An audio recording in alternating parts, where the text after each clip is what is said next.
To Russia now. Is it preparing to invade Ukraine? That question is getting bigger by the day, as is the number of Russian troops near the Ukrainian border. An estimated 100,000 troops have been stationed here. 100,000 Russian troops at the border. There's no obvious reason for this build-up, no upcoming military exercise, no seasonal troop rotation. So what is Moscow up to? The US says this build-up is for a large-scale push into Ukraine, an invasion from multiple locations. This is what American intel suggests. It says Putin is considering an invasion next year with a total of 100 battalion tactical groups that could cross into Ukraine from Crimea, Russia and Belarus. What's a battalion tactical group? It's a temporary military formation made up of several battalions, along with attached artillery, air defense, engineering and logistical support units.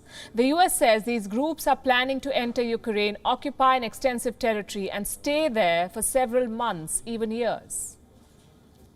The intel also suggests that Moscow has called up reservists to take part in this operation. Now, these are members of Russia's reserve force. How many of them? Tens of thousands, apparently. A scale unprecedented in the post-Soviet era. What will these reservists do? Their role would be to secure territory as Russian battalions advance. Does this mean that war is certain now? Well, honestly, it's hard to tell. The build-up is certainly worrisome, but like I said, Russia's motives are still unclear. This could be typical Russian posturing for you, and not the first of its kind. Moscow has a history of such brinkmanship, of such build-ups along Ukraine's border that lead to nothing. In fact, Russia did something similar as recently as April this year. So is this a repeat? Here's what America's top decision makers think.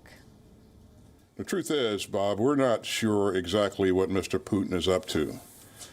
But these movements certainly have our attention, and you know, I would urge Russia to be more transparent about what they're up to and to take steps to live up to the Minsk agreements.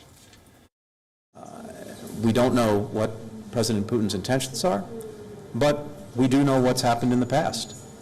We do know the playbook of trying to cite some illusory provocation from Ukraine or any other country, and then using that as an excuse to do what Russia is planning to do all along.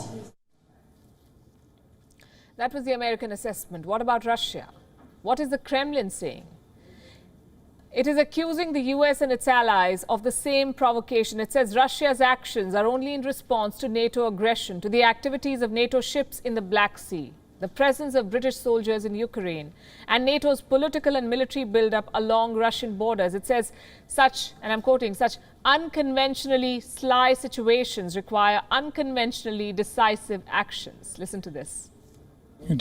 What is happening now in the world's diplomacy had never happened before. That's why there's been a lot of slyness, desperate to explain something, and against the backdrop of public accusation of Moscow inaction, such a stunning step has been made.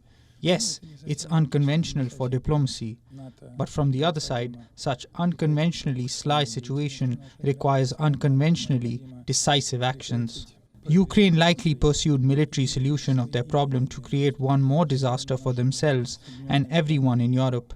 This is what Ukraine tends to achieve, and it is trying to achieve it under the shelter of NATO exercise.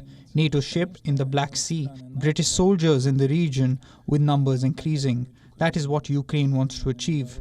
And this is, of course, heartbreaking because this will entail serious consequences. There will be serious consequences, says Russia. How serious? Is Moscow really in a position to invade Ukraine?